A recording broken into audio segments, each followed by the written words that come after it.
So in just a moment, I'm going to have a few of our folks come up here. It's a different crew than shared in first service, but I'm reminded as I watch that video of the words of a missionary and a famous cricketer from England by the name of C.T. Studd, and he said something to the effect of, I'm going to paraphrase it here, only one life to live, which will soon be past.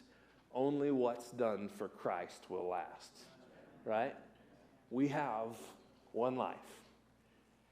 And the only thing that's going to matter for eternity is what we have done for Christ in this life. It kind of helps bring things into perspective and focus, right? How can they know? How can they believe if they don't hear? How can they hear if no one is sent to tell them?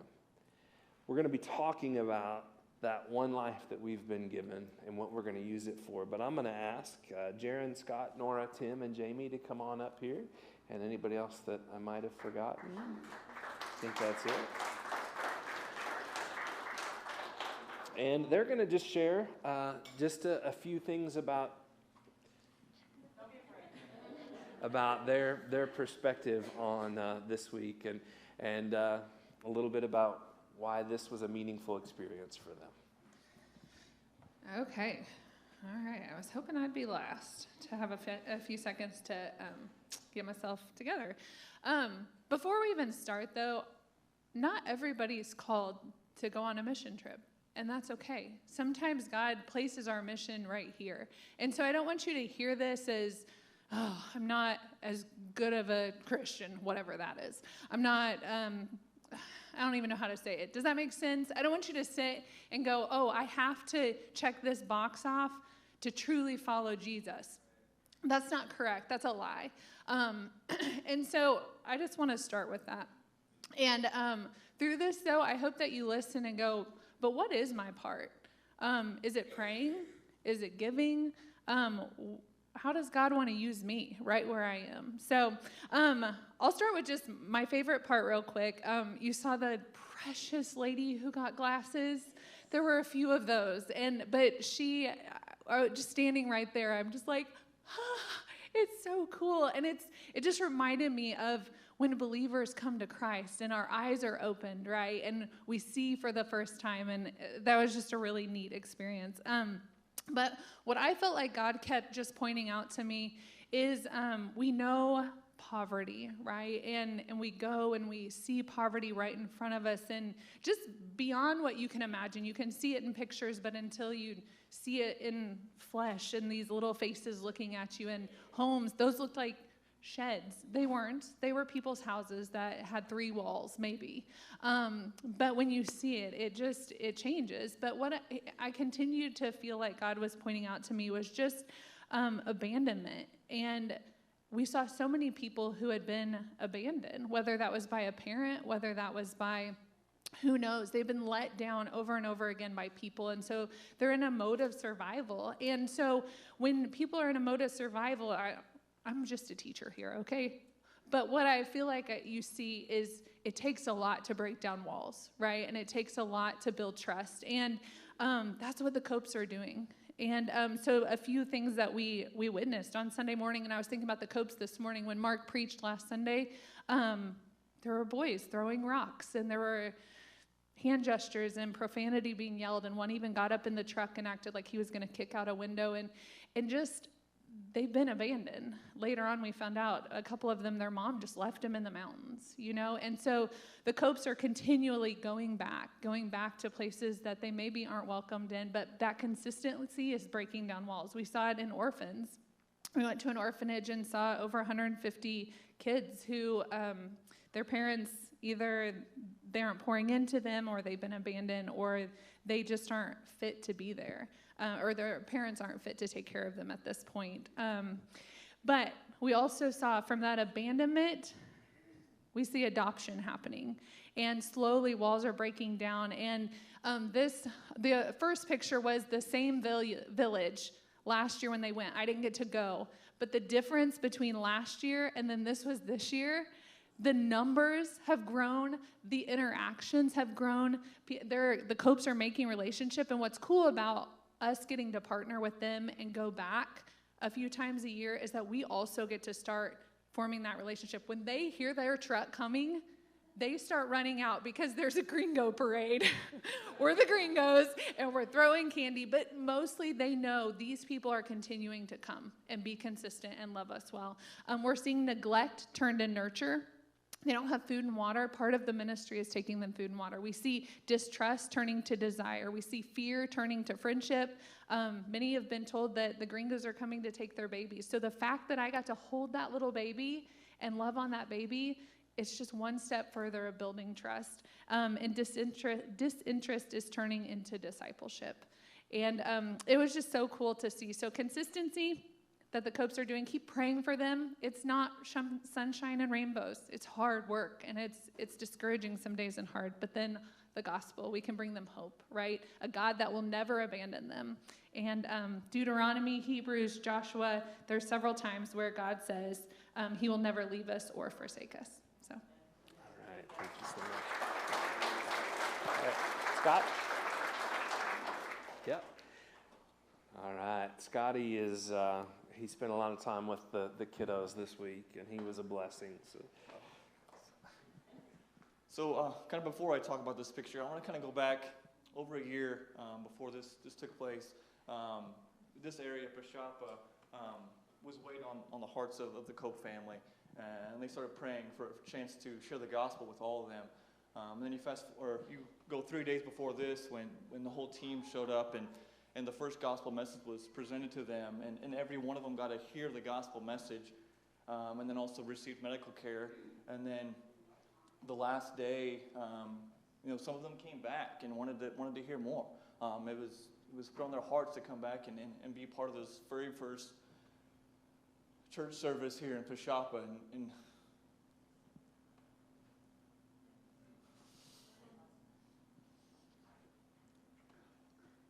it was beautiful. I cried then, I'm crying now. When there was a cow mooing in the background, there was rain coming down.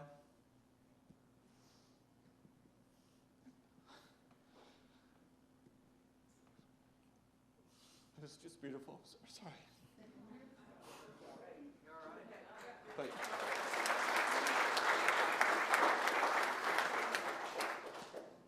we can go to the next one.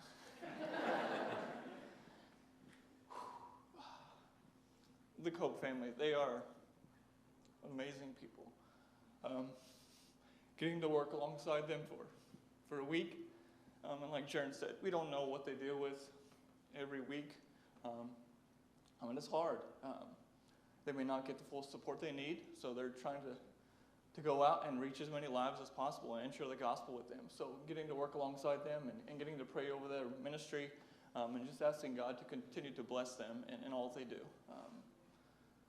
We love them so much. They're amazing people.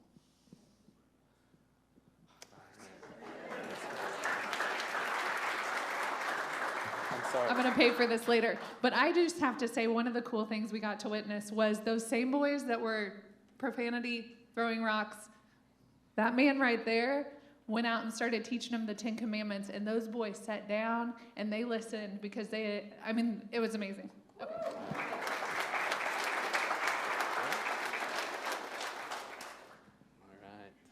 We got to experience, for me it was a special trip because I got to experience Nora's first mission trip. It was, like you said, my first mission trip, and it was really hard at the beginning for me because we had to go on a lot of plane rides, and it was bad. But it turned out really great. And so the first night, we went to Pasto Credo, and Mom talked a little bit about it, and it was just like so hard because that was the first night, and it was like the first time that I was seeing all of this, and it was like just a slap in the face because I'd never seen such poverty, and it was terrible. There were wild animals, and the kids were like so skinny, and I started crying, and but one of the things that was really beautiful was whenever we got there, like the Copes got out and they started to set everything up, and they got this big speaker out and they started playing music. And one of the songs was an old Bible school song that I knew, and it was called I'm in the Lord's Army or something like that. And I known that one forever, and so all of these little kids, they started like singing along and dancing, and smiles on their faces. It was beautiful. And it just like really struck me because the contrast between this terrible stuff that they were enduring, but the joy on their faces, it was, it really touched me. And that was my big takeaway, because I had been like kind of in a rut before we went, and it was like God was showing me that there could like still be joy, and that like even in such dark places and all of the terrible stuff, that you can still find such joy through Him. And it was awesome.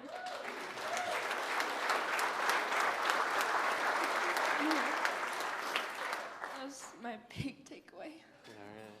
Thanks, sweetheart. Tim, you want to come up?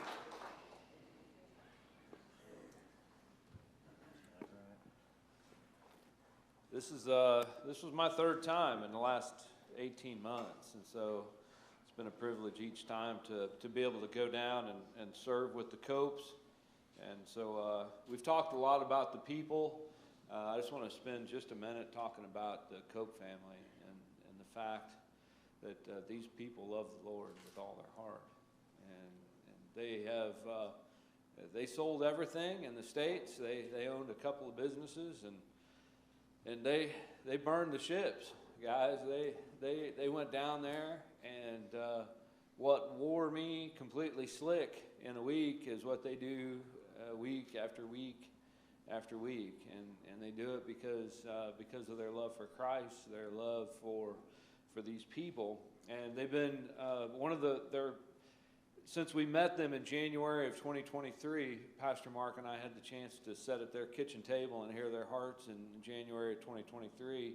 It was to keep going up this mountain into the areas that have not been reached at all.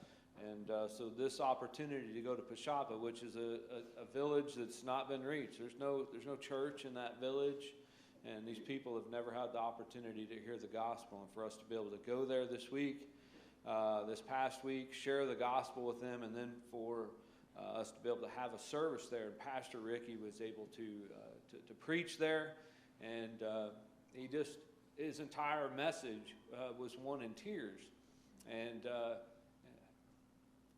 And Amy sat there in tears, and you could see their hearts for the people, their hearts for following the Lord. And the next day in my devotion, I was drawn to Psalm 126, which is a passage I've known for a long time. But I think maybe for the first time I'd actually seen this verse play out right in front of me the day before. I'm going to read Psalm 126, verses 5 and 6. It says, "Those who sow in tears will reap with shouts of joy. Though one goes along weeping, carrying the bag of seed, he will surely come back with the shouts of joy, carrying his sheaves." And I just thought about that. I saw that family, and they're sowing seed in tears, just as that scripture says. And I believe God's word, and I am so confident that we're going to see them enjoy bringing in the sheaves, if you remember the old song, right? Some of you guys are old like me, and you remember that song, right? But you know what? It takes people. It takes people that are willing to go. And I'm going to end with this, Matthew chapter 9, verse 37. And sometimes we know these verses, but sometimes it's good for us to go back to them and think about them, and to think about, where do I fit into this verse? Many times we read the Bible, and all we think about is how it applies to somebody else. We start reading God's word and how it applies to us, then it starts getting personal, right? Matthew chapter 9, verse 37, "Then he said to his disciples," this is Jesus speaking, "The harvest is abundant, but the workers are few. Therefore pray to the Lord of the harvest to send out workers into his harvest." Guys, there is a harvest and it is abundant, but the workers are few. And so pray about what the Lord would have you to do when it comes to missions, when it comes to right here in our own community. Would you go? Would you give? Would you pray? What is it that the Lord would have you to do? Thanks.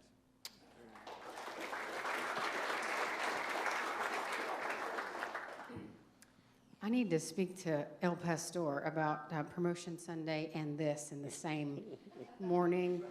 We were the parents that Sally got with the baby that she was referring to. That was us. That was the Pittmans. Okay, so Mark said 2 or 3 minutes. And have you ever gotten an email from work and you're like, is this about me or is this about someone else? And I feel like that was for me. So at the end of that video that was playing, that we got to watch, there was a song that was being sung. I don't know if you noticed, it was being sung in Spanish. And for all of us Chillicothe, Missouri, that's how they say it, gringos, basically the extent of our Spanish was being able to order at El Toro. So I wanted to translate what the words of that song were for you so that you could have a little bit more of a personal connection with that. But then also picture a church in a dump, a literal dump, with people, filled with people who have absolutely nothing and worshiping with eyes closed and tears, and they're singing these words: I want to know you every moment more and more, to stand in your presence and adore.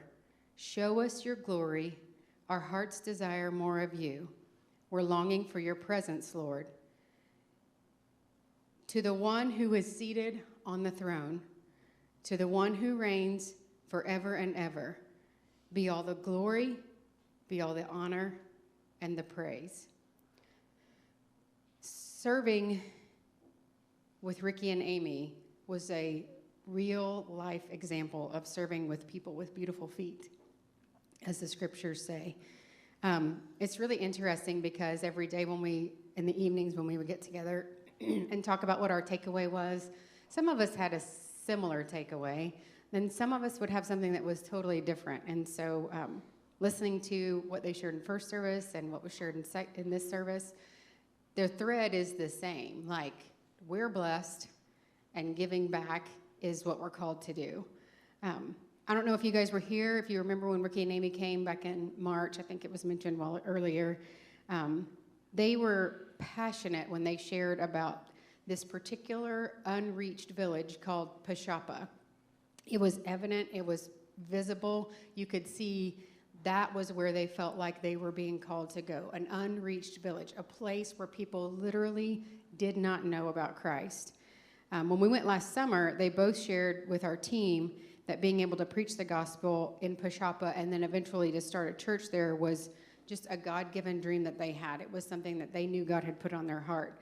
So our team had 3 days of medical clinics that ended with a service and a meal that was on Saturday afternoon. Just like Scott, we were near each other, standing near each other, and at one point we looked at each other. Again, this cow was mooing the entire time. A dude walks up with a machete that's about as big as Mark and just walks into the church service like, okay, here we are. And I was undone. Like, stick a fork in me. I just don't know that I can go on. Ricky preached the gospel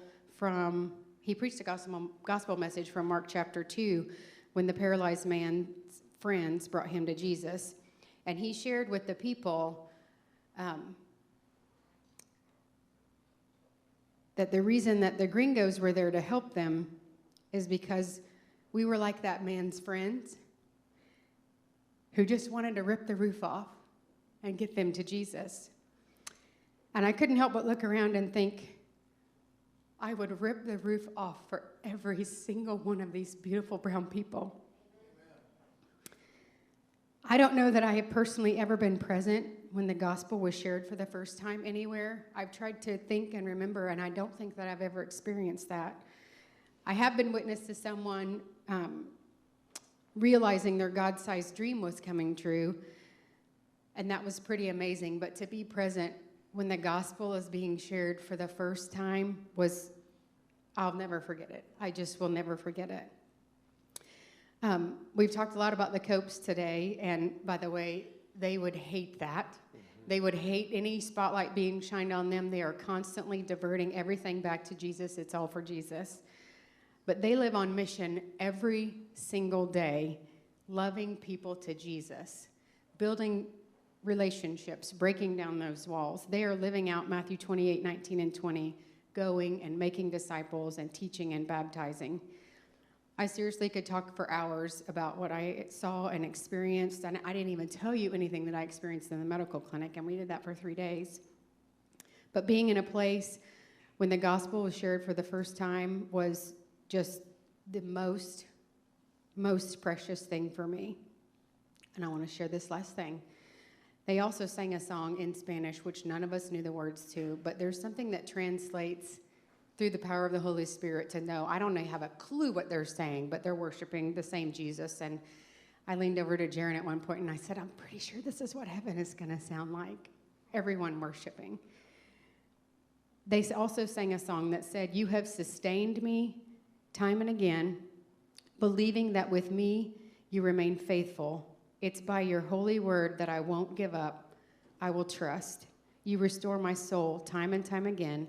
Your love surrounds me. You are always faithful. And when I speak to you, you hear my cry. And that was incredible.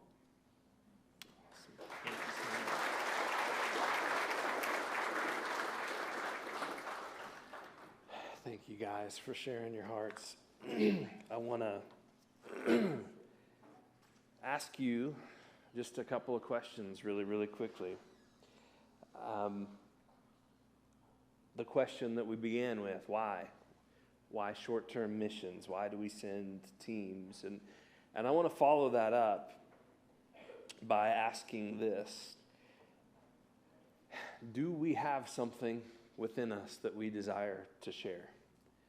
Do we possess something? You cannot give something away that you don't already possess. So my question to you is this. Jesus called his disciples and said, follow me. Follow me and I will make you fishers of men. I was reading this week from a book that many of you have read by David Platt called Follow Me. And he said, as we follow Christ, he transforms our minds, our desires, our wills, our relationships, and our ultimate reason for living.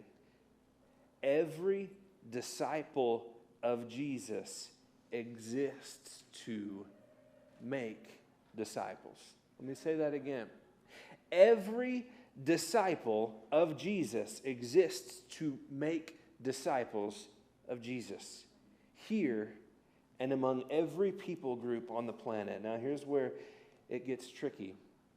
It's very, very easy to know that there are people on the other side of the globe or in another country or in another location that don't know Christ. And as long as they're nameless and faceless, I can sleep at night. But when I look them in the eye, when I share a meal with them, when I pray with them, when I hear them worshiping, it changes everything. Remember, guys, our Lord sees them. He knows them just as he knows you.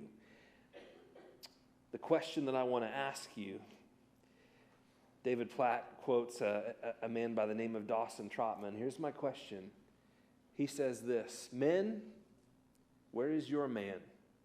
Women, where is your woman? Where is the one whom you led to Christ and who is now going on with him? How many persons do you know by name today who were won to Christ by you and who are now living for him?